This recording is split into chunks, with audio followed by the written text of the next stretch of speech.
So, like a lot of first-time moms, the first time I held my son, I experienced love like I didn't even know existed. And I know that this is common. And my son Hawken, was just the apple of my eye. And we had this perfect little blonde-haired, blue-eyed son that, was a big guy. He was 11'5" when he was born, and just bigger than life. And we noticed after probably 4 years that things weren't quite right. To make a very long story short, it took us about almost 2 years to get a diagnosis for him. And we were told that there's nothing wrong with him. And I was the neurotic mom that walked into the clinic and they all rolled their eyes like, here she comes again. But as a mom, you just know. And so we found out, and when we finally got the official diagnosis at the neurologist's office, he basically said, this is Duchenne muscular dystrophy. He's going to stop walking by the time he's 10 years old. You're going to lose him when he's 18. There's nothing you can do. There's no treatment. There's no cure. Go home and love your son.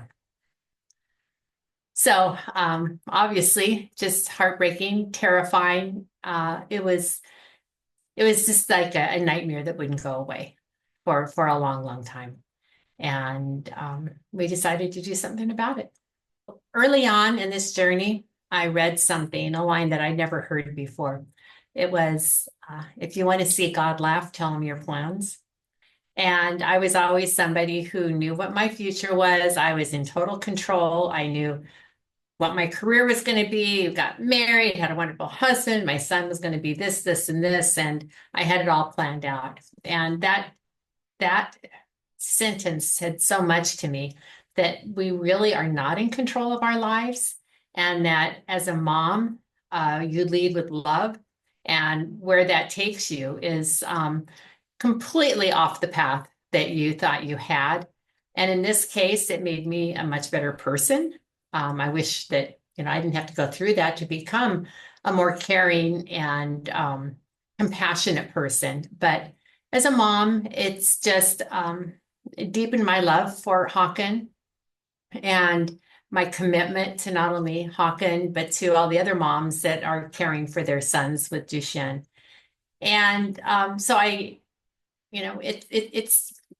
it's changed me, definitely. I would not change it. I would not change having Hawken in my life as my son, with or without Duchenne. And so he's been the biggest blessing that I've had. And we celebrate his wins. He has a wonderful life. None of us are guaranteed anything. And he's been able to have a education career.